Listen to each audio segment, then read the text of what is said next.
O Projeto Okutá apresenta Nação Cabinda, Xangô Kamoká e um pouco de sua história, com o Babalorixá César de Xangô Kamoká.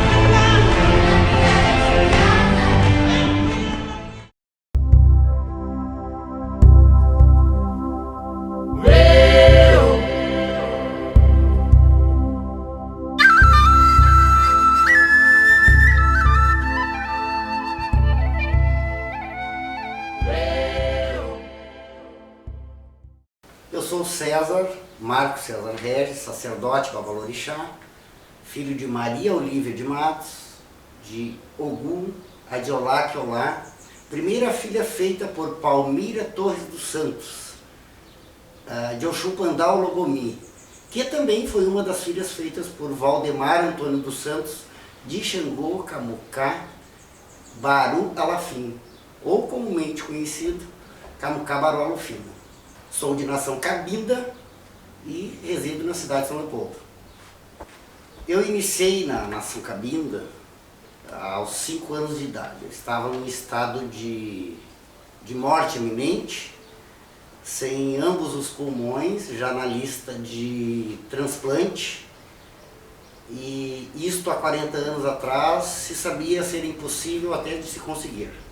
Minha mãe evangélica, inclusive a metade de nossa casa era uma igreja evangélica, a primeira casa desse bairro. Eu na cama e minha mãe trabalhando de empregada para uma batuqueira que veio em 1970 para São Leopoldo. Essa batuqueira, Maria Olívia, de nação Cabinda, se instalou aqui e deu emprego à minha mãe. Com as faltas da minha mãe, pelo meu motivo de saúde e também várias outras necessidades, esta senhora batuqueira, Maria Olívia, fez a proposta de que minha mãe me entregasse por 12 dias a ela, que ela me devolveria a vida. E assim aconteceu. Minha mãe de alguma forma acreditou, me levou até ela, e ela em 24 horas contatou os seus clientes, seus amigos, seus filhos, e eram muitos, e conseguiu todas as coisas para que eu fizesse uma obrigação. Até aí então eu com 5 anos não sabia nada, não conhecia nada, foi um processo.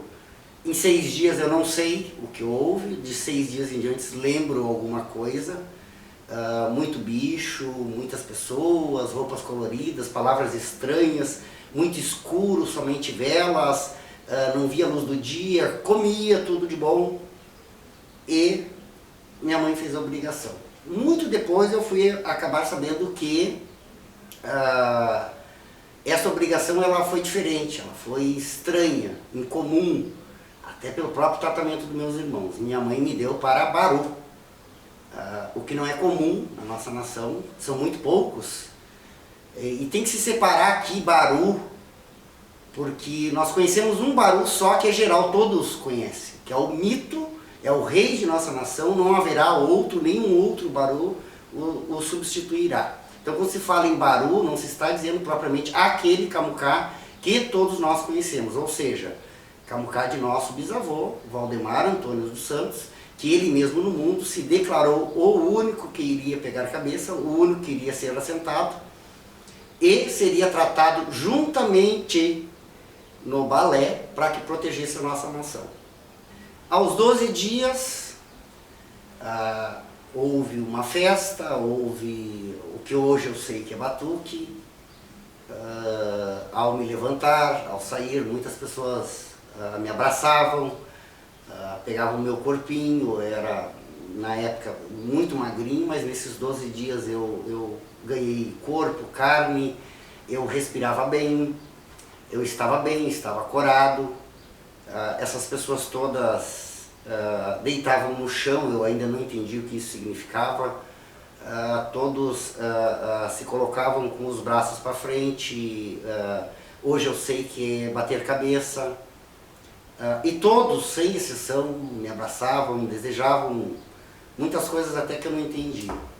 E diziam palavras que na época para mim era estranha, saudando os orixás, essas coisas assim. No dia seguinte a esses 12 dias, depois da festa, depois que eu levantei, que eu acordei, que tudo para mim era uma novidade, eu voltei à casa de minha mãe. Mas, na casa de minha mãe, meus irmãos me tratavam muito estranho, meus irmãos carnais, eu tenho mais 5 irmãos, são 3 irmãs e mais 2 irmãos. Como se eu ainda fosse um doente, como se eu fosse diferente, eu me sentia mal em casa. E a mãe ia trabalhar, agora sim, comigo restabelecido, na casa da batuqueira. Eu tinha saudade daquele povo, aquele povo preto tão amigo, tão querido, que diziam tantas coisas boas, diziam tanta coisa boa, muita comida boa, muito doce. E eu pedi à minha mãe que me levasse junto. A minha mãe me levar junto, Maria Olívia, minha Iá, que agora eu já sei que a partir daquilo ela passou a ser minha Iá, ela fez a proposta da minha mãe de ficar comigo, de terminar de me criar, de me dar as coisas que eu precisasse. E foi assim que aconteceu. Minha mãe deixou, a minha mãe era muito pobre, a gente morava em uma chácara, que na verdade essa chácara é o bairro aqui onde nós moramos, agora é um loteamento. Dos 5 anos de idade até os 9 eu não lembro de ter feito qualquer outra coisa na religião, de obrigações, nenhuma outra.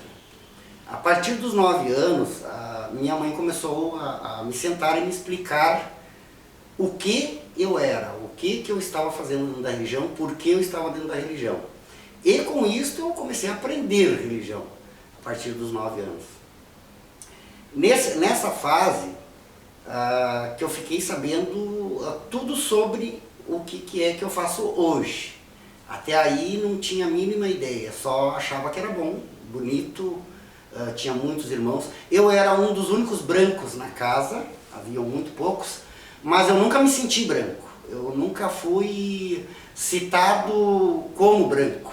Eu sempre fui o irmão, o filho, não houve outra coisa. Bom, desses 9 anos em diante, ela me explicou que minha obrigação toda teria sido feita dupla. Até aí, então, eu já começava a entender o porquê.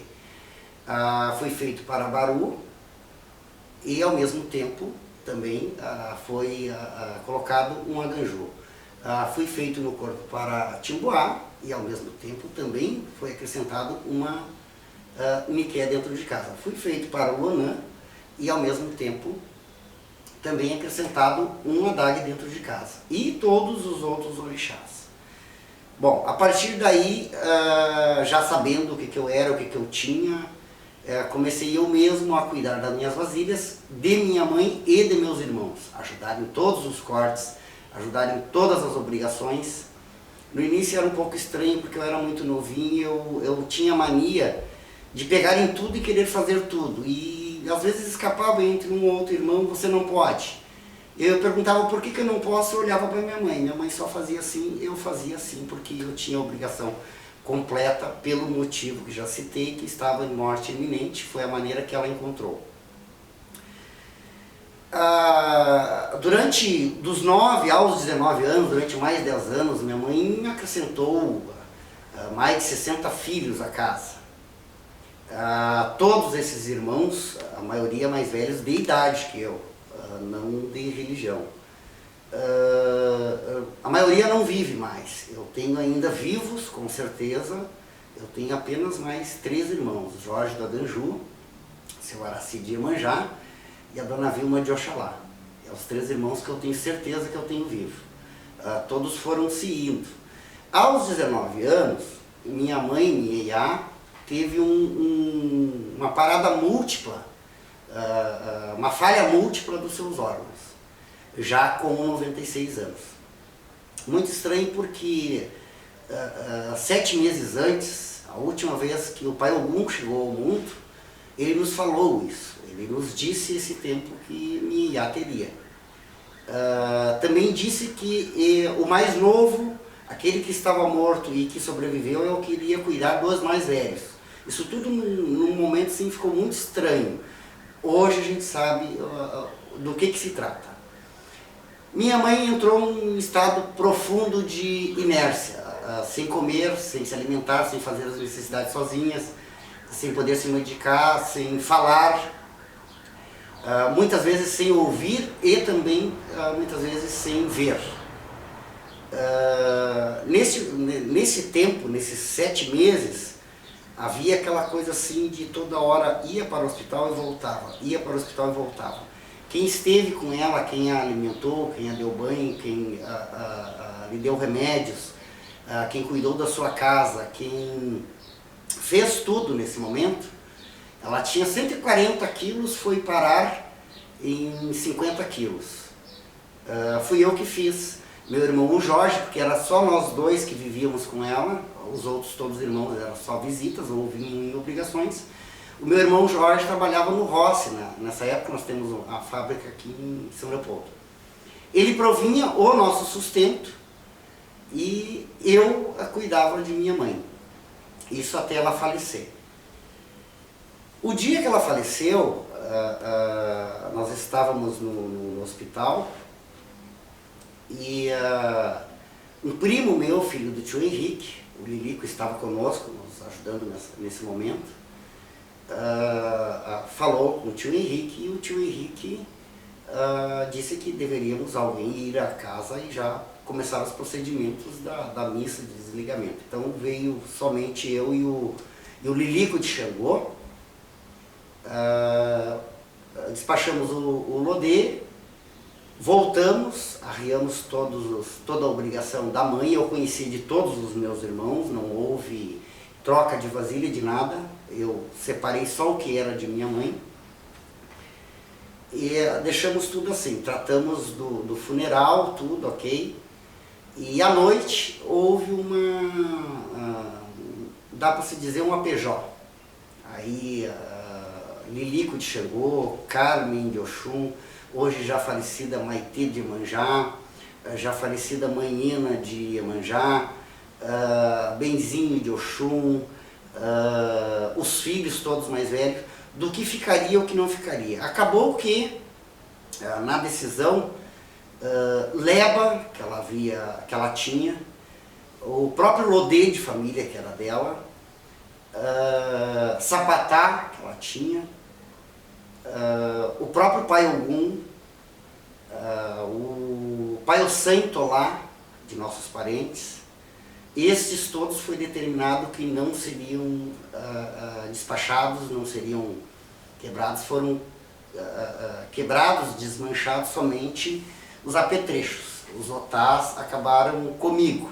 Eu me tornei herdeiro desses orixás, desses assentamentos. Hoje estão comigo, até hoje. Meu irmão, sou eu que cuido dele hoje, o Jorge, do Aganju.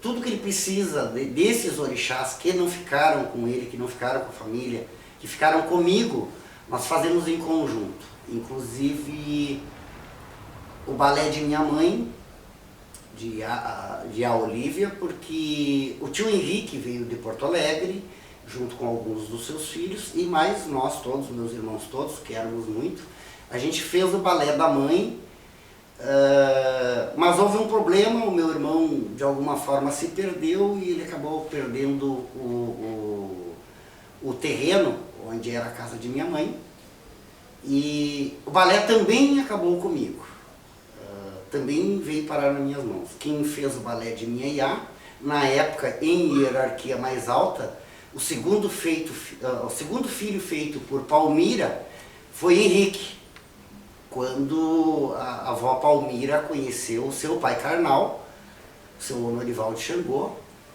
também não só adotou o tio Henrique, como também o fez filho de religião. Então quem fez na hierarquia maior para nós, naquela época, que poderia lidar ou fazer ou determinar para onde iria o balé de minha mãe, foi o tio Henrique. Nessa época eu passei uma situação muito complicada. Como filho de Baru, muitos sacerdotes me queriam, mas todos queriam trocar minha cabeça, todos queriam me mudar, todos queriam fazer de uma forma diferente, para outro orixá, para outro... E tio Henrique bateu o pé e disse que não, que o que a irmã dele fez, ele não deixaria ninguém colocar a mão. Inclusive ele declarou nessa época que ele se achava já em idade tão avançada que não teria condições de me abraçar como filho e a nossa distância. Mas ele me assumiria provisoriamente como meu padrinho, para que houvesse alguém, pelo menos, de responsabilidade e hierarquia maior, para que ninguém mexesse em minha cabeça. E assim ficou. 6 anos depois, tio Henrique veio a falecer. Fiquei sozinho. De minha família cabinda, toda ela, meus primos, tios, de 1970 para cá, quando mãe Olívia veio para São Leopoldo, houve um certo afastamento. Nunca tivemos contato com ninguém. Então aqui em São Leopoldo, sim, mãe Olívia era conhecida, praticava religião, a sua casa era bem frequentada por sacerdotes antigos daqui e algum ou outro de outro lugar, mas não tivemos mais contato com nossos tios, não sei explicar por que houve esse afastamento natural. Também não é de meu interesse, porque eu gostaria de ter este contato, esse vínculo com meus familiares, e para isso ainda estou muito novo, moro aqui, tenho minha casa, pratico minha religião, não é impossível que algum dia a gente venha a se conhecer. Bom, depois de feito isso, de que a mãe faleceu, de que esses orixás acabaram em minha mão, eu me vi obrigado a fazer religião. Até aí eu não fazia religião, eu ajudava minha mãe, eu não precisava fazer religião, minha mãe fazia. Ela era tudo para mim, eu bastava participar do que ela fazia. Eu me vi obrigado a fazer religião, porque eu comecei a ter que orientar, cuidar de muitos dos meus irmãos. Minha própria mãe carnal, que um ano depois do que eu fui feito, por agradecimento, acabou fazendo sua obrigação, cabeça, corpo e pé, na mão da minha iá. Inclusive, todos devem lembrar, o padrinho de axé de minha mãe era o falecido seu João Dossanho, que era padrinho de minha mãe. Minha mãe é de Oiá com Ossanho. Minha mãe carnal tem 77 anos, com a morte da minha iá, ela acabou me pedindo a mim que cuidasse dos seus orixás, e é o que eu faço até hoje. Então minha própria mãe carnal também dá para se considerar que é minha filha, se bem que eu me considero apenas um guardião dos seus orixás. Cuidando dos meus irmãos, tendo que começar a fazer religião, eu nunca precisei até os 19 anos fazer um reforço, fazer uma troca, seja o que for para mim na religião, porque minha iá nunca deixava passar nada. Sempre estava tudo em ordem, ela não perdia um fio de nada. A partir daí eu tive que começar a me cuidar. Depois que ela faleceu, 6 anos depois do tio Henrique, com auxílio de muitos amigos, sacerdotes e búzios, eu decidi que estaria em condições de me governar e de me cuidar, até pela dificuldade de que alguém fosse me assumir. E é o que eu faço até hoje. Eu hoje tenho filhos, são 34, netos um monte, bisnetos um monte, e vai indo assim. Nós praticamos uma religião cabinda tradicional. Eu nunca conheci outra ou outro sacerdote. Eu não sei nada além do que minha mãe me ensinou, do que eu acompanhei, do que eu vi, do que eu ajudei a fazer. Eu não saio de nada disso, gosto muito de me informar, gosto de estudar, mas a religião aqui dentro desse quarto de santo, dentro desta casa, ela é feita única e exclusivamente aquilo que eu aprendi, ainda com os mesmos nomes, as mesmas cores, as mesmas comidas. Se dizia que antigo tinha muita mania, é verdade, eu sei. A gente acaba adotando essas manias por um meio de proteção, um medo de mais na frente estar fazendo algo diferente dos outros e principalmente de perder o crédito com o orixá, que é o que mais nos interessa. Nesta casa, o comum aqui não há ônus para nada, para a religião. Aqui não se atende clientes, não se cobra serviços, axés, não se cobra mundo de filhos, não se cobra obrigações. Isso aqui não existe. Eu não sei se isso é normal ou não, mas aqui não existe. O que existe aqui é assim, não pode faltar nada a ninguém. Eu tenho, todos têm. Então, todos têm os seus axés, de acordo com aquilo que merecem, de acordo com aquilo... E não sou eu que decido, eu sou apenas um sacerdote de orixá, sempre os búzios. Em dúvida, sempre confiro ainda com mais algum sacerdote, não tenho vergonha, eu tenho a humildade de chegar, pedir, me aconselhar, e se precisar mais de um ainda, o que se chamava antigamente de APJ. A gente faz sempre com a ordem do orixá.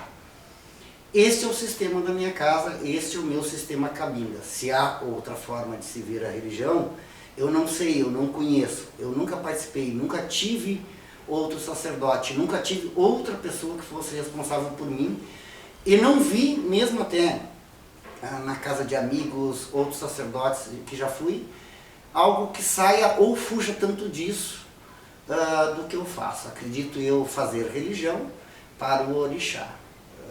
Acredito fazer aquilo que as minhas raízes, porque tudo que minha mãe me passou, ela passou dizendo que vó Palmira lhe passou. Da mesma forma que vó Palmira dizia que o bisavô Valdemar passou. Então eu acredito estar nas minhas raízes. Há situações em que um filho de Baru é desconsiderado, não sei o porquê e não sei onde nem como aconteceu, mas é a religião que eu faço. Aqui não faço magia negra, não faço coisas absurdas, a casa é aberta a qualquer sacerdote que quiser conferir, inclusive meus assentamentos. Ainda existem familiares meus vivos, existe todo esse bairro que cresceu em volta de minha casa para dizer aquilo que fazemos e com a história desses 40 anos para apresentar a vocês. Este sou eu, sacerdote Babalorixá, Marco César Regis, de Xangô, Baru. O nome de meu pai, a digina de meu pai é Tubadê, não é Baru Alofina, que fique bem claro.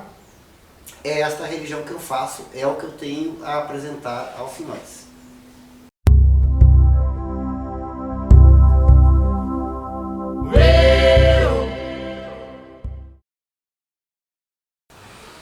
Cabinda é uma nação que se originou aqui no Rio Grande do Sul. Não se tem uma comprovação de que ela existiria antes. Existem nomes e coisas, pesquisas, mas ainda tudo na base da teoria. O que temos com certeza que quem criou a nação Cabinda foi Valdemar Antônio dos Santos, aqui no Rio Grande do Sul. Cabinda tem particularidades muito interessantes, que em algum momento no passado gerava medo, gerava às vezes até pavor, muitas vezes até de se falar em algum orixá, até mesmo do próprio Camucá, dentro de casa ou em conversas.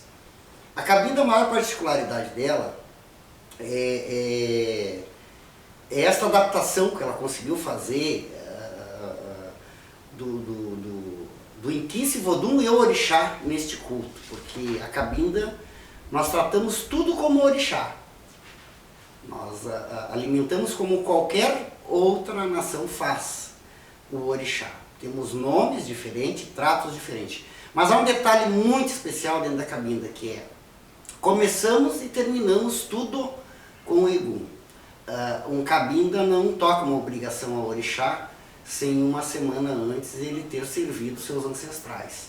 A gente dá um valor enorme aos nossos ancestrais. Não vivemos e não fazemos religião sem nossos ancestrais.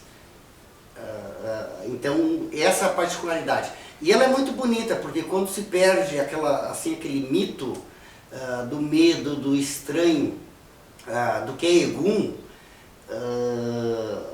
passamos a ter os nossos ancestrais como um guardião a mais, um amigo a mais, um amigo de frente, dentro da religião. O trato a Egum dentro da cabinda, que é o que a diferencia de muitas nações, ele não é feito em separado. Ele tem sim o seu lugar, que seria o balé, mas ele não é feito em separado. Ele faz parte do nosso ilê, ele está dentro do nosso ilê, na rua sim do salão principal e do quarto santo, mas ele faz parte do nosso dia a dia. Nós o tratamos nossos ancestrais como iguais, mesmo não estando encarnado, como iguais. Iniciamos por eles e terminamos com eles. Após uma obrigação, seja para qual orixá, já tratamos antes de fazer a obrigação, tratamos o Egum, depois fazemos a obrigação de orixá. Terminando a obrigação do orixá, após 32 dias, novamente tratamos Egum, nossos parceiros, nossos amigos, nossos ancestrais. Cabinda é o trato ao orixá, sim, mas também com a presença muito forte, o trato muito forte a Egum. Antigamente era muito fechado, muito tratado sem se comentar, sem se falar. Hoje já está mais comum se falar em Egum. Não podemos confundir o Egum comum, o espírito de pessoas que não têm nenhum preceito, com o Egum, que na verdade o Egungun, Babá Egum e a Egum que nós tratamos, que são nossos ancestrais, pessoas que em vida passaram por preceitos religiosos e que mereceram estar sendo tratados como ancestrais. Não são todos. Nós, sacerdotes que morremos, que partimos, que nos desligamos, que temos esse merecimento. Há de se fazer um processo, após o nosso desligamento, se merecemos ou não estar sendo tratado no futuro como Babá Egum ou Iá Egum. Esta é a cabinda, esta é a definição de cabinda. Se cria muito mito sobre a cabinda, mas não existe mito nenhum. É tudo normal. Se tem uma ideia de uma das religiões antigas aqui do Rio Grande do Sul, Ijexá, fazemos tudo igual a eles. Pode ter alguma cor, alguma comida, alguma coisa diferente. Fazemos tudo, o mesmo trato ao orixá, com a diferença de que não nos separamos do Egum, não nos separamos de nossos ancestrais. Isto é a nação cabinda.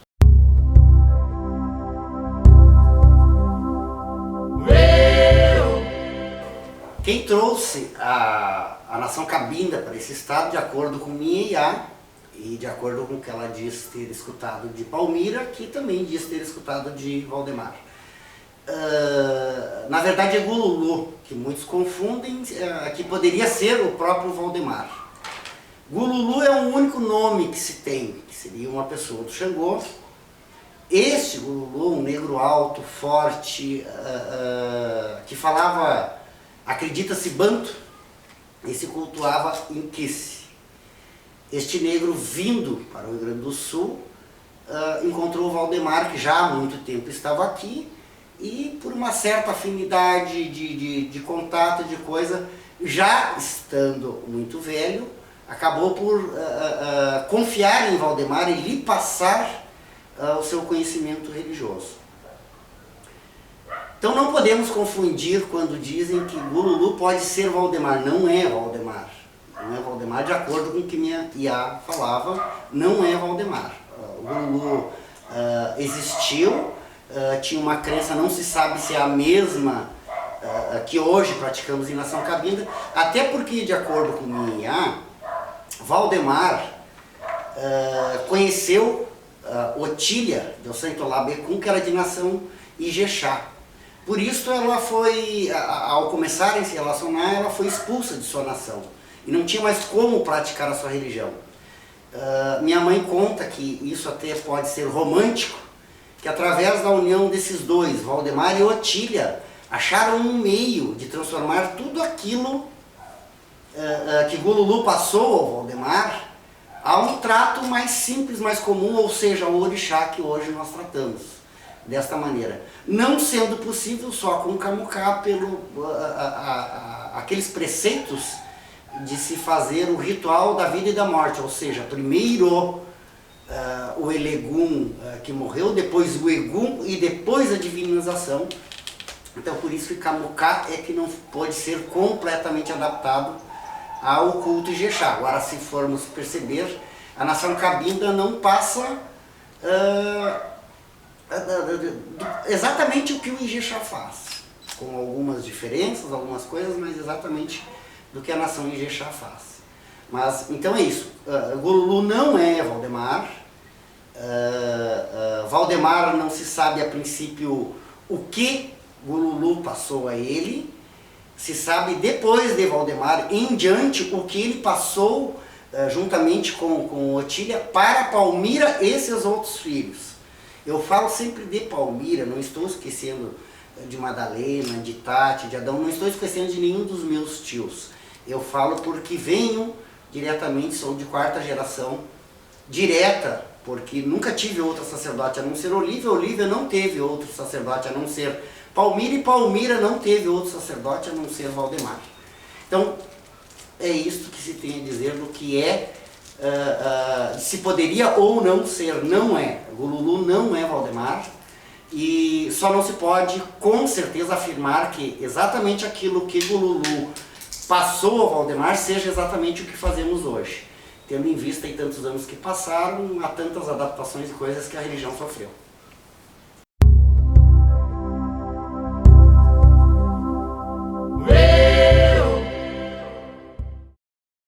Bom, vamos falar de Kamuká, o rei de nossa nação, da nação Cabinda. E aqui temos que fazer uma separação. Kamuká é um baru. O baru, se vocês pegarem qualquer orixá, por exemplo, pegamos um Ogum, quantos Oguns existem às vezes na mesma casa? Esses Ogum, cada um não é que sejam o mesmo, cada um tem uma digina, um nome diferente, tratamos por caminhos. Bom, Kamuká é a mesma coisa. São barus. Barus, o que são barus? Barus são seres humanos que já pisaram sobre a terra, foram reis, príncipes, pessoas que tiveram seus feitos. Pela qualidade ou pelo mérito dos seus feitos, acabaram saindo do estado de Igum após a morte. Claro que isso não em tão pouco tempo, por muito tempo, acabam ganhando o status e a energia multiplicada milhares de vezes até a um orixá. E é o que nós fazemos, nós tratamos Baru como orixá. Bom, nação Cabinda, se nós dividirmos, separarmos Kamuká Baru Alufina, que é Kamuká Baru Alafim, de meu bisavô, que foi o primeiro que chegou aqui, foi o primeiro a ser feito, foi o primeiro a ser assentado. Dos demais Barus, que são dezenas e podem ser até centenas, então vamos entender. Quando Kamuká Baru Alufina, de meu bisavô, ele próprio no mundo, disse: não mais serei assentado, não mais pegarei cabeça de filhos, e passarei a cuidar e zelar pela nação Cabinda do balé.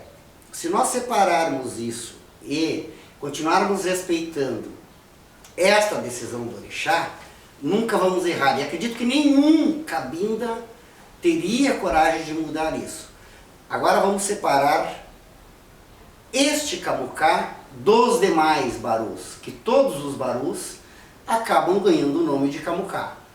Os outros Barus, eu sou um filho de Baru. O caminho de meu pai é Tubadê, Kamuká Baru Tubadê. Conheço já hoje mais de 30 filhos feitos para esse orixá. O que aconteceu? Se vocês perceberem na religião, há um certo medo, um certo receio de lidar com Kamuká. Se mantivermos Kamuká Baru Alufina tratado como o próprio determinou, e nenhum assentamento posterior quiser subjugar, passar por cima ou desrespeitar esse assentamento, ok. Kamuká Baru Alufina é o único rei que terá nesse estado, é o único rei que nação Cabinda terá.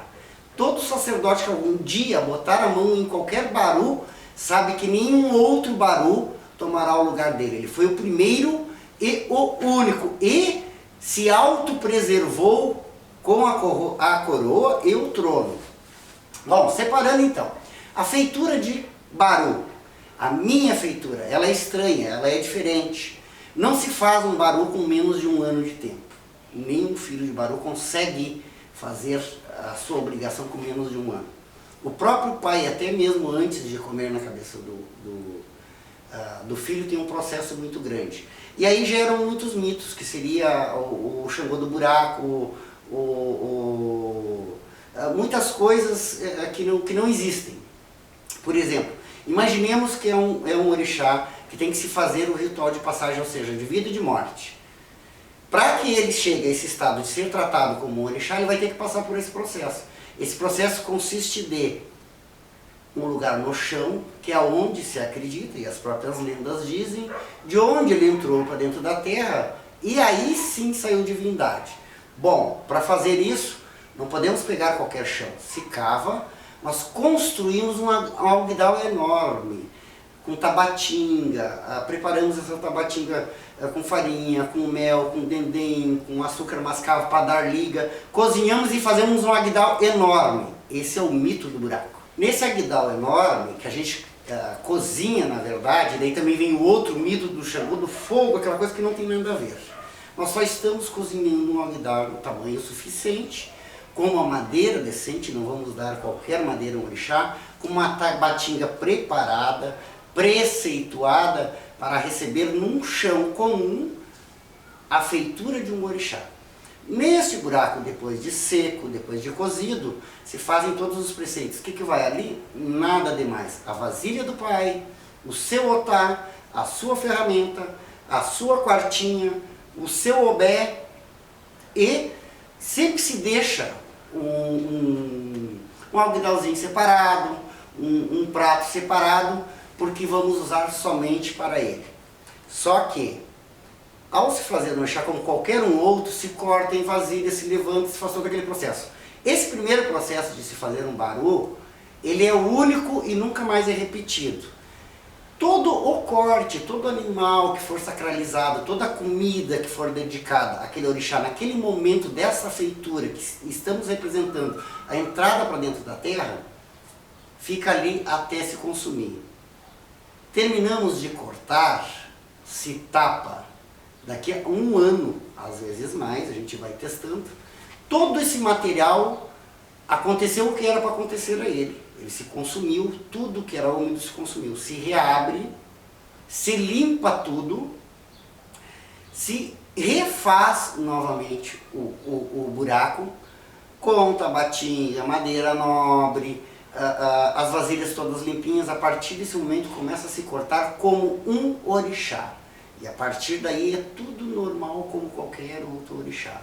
A partir daí tem ela, tem os cuidados, porque carneiro não se corta mais de um, tem os cuidados de se separar as suas aves, normal como qualquer Xangô. Há um detalhe, se trata Baru como Xangô, mas é porque ficou fácil e combina até por sua ligação com Egum, coisa, se trata como Xangô. Na verdade, Baru não é Xangô. Essa é a feitura de um baru. Não só comigo, mas com todos que foram feitos, e eu já conheço vários, foi desta forma que foi feito.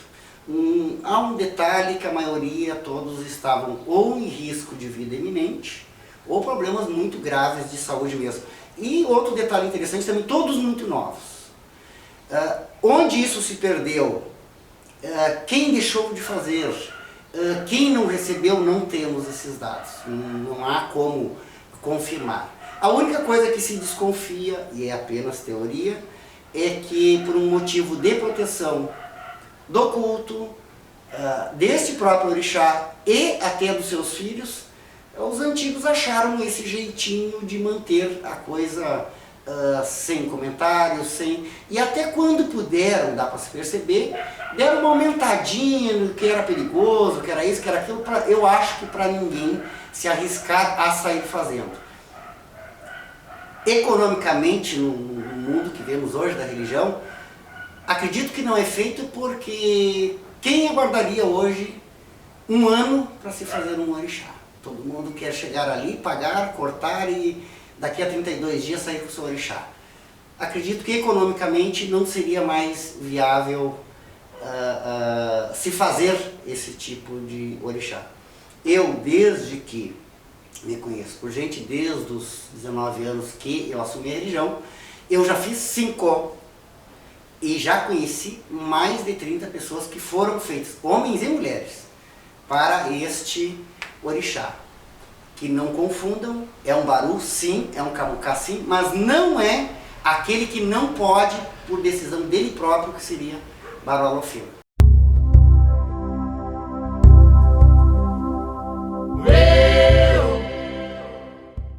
Bom, se tratando de camucá, a maioria considera camucá um orixá de balé.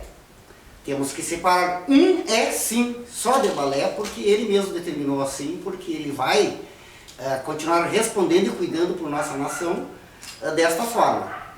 Seria o camucá Baru Alofina, ou Baru Alafim, de meu bisavô Valdemar. Fora este, nenhum outro Baru ou Xangô é de balé, não há isto.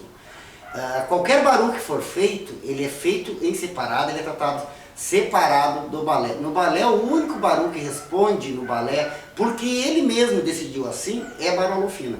Nenhum outro Baru é.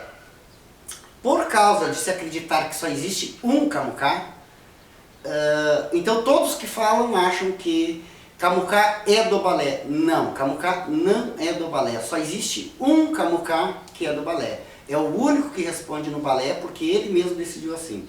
Os demais, todos os camucás, todos os barus, respondem como orixá em seu lugar. Na terra sim, sim, mas não dentro e nem junto com o balé. Em separado. Muito pelo contrário do que se pensa, camucá não é associado a Egum.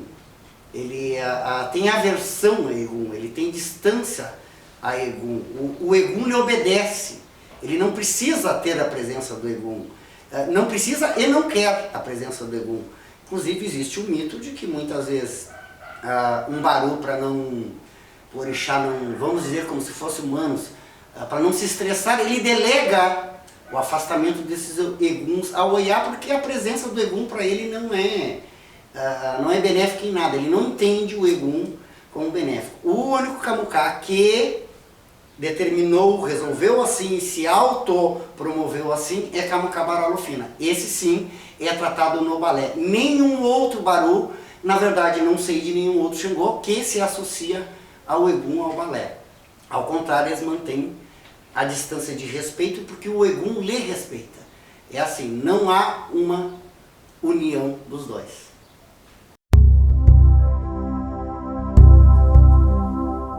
A feitura de um filho de baru, ela segue todos os preceitos normais como se fosse de qualquer outro orixá. Tem algum detalhezinho diferente, mas é normal. A lavagem de cabeça, ainda uma coisa humana, dentro do quarto de santo. A feitura do oribibó, também feita dentro do quarto de santo. A feitura do bori, também feita dentro do quarto de santo ou na porta. Consideramos o bori algo muito especial, é a obrigação mais importante do ser humano. Mas ainda antes do orixá. Consideramos que bori é o alimento ao ori. O ori que nos foi criado pelo oleiro, é ele que decide quem será o nosso orixá, de cabeça, de corpo, de pé, quais serão as energias que nos acompanharão a vida toda. Então o bori de um filho de baru é igual a todos os outros. Não fica na rua, não é feito na rua, não tem diferença nenhuma de nenhum outro orixá. Ele fica assim, guardado e cuidado dentro do quarto santo. Em nossa bacia, em nossa goa, costumamos dizer que o dono do bori é o responsável por ele. Então assim, onde estiver o bori de uma pessoa, isso na nossa goa, é onde está o seu governo. Não existe governo para nós de sacerdote vivo.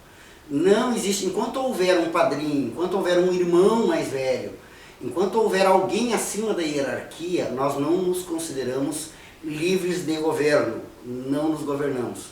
Nosso bori, nós o tocamos pouquíssimas vezes na nossa vida. Quando o fazemos, o seguramos na mão.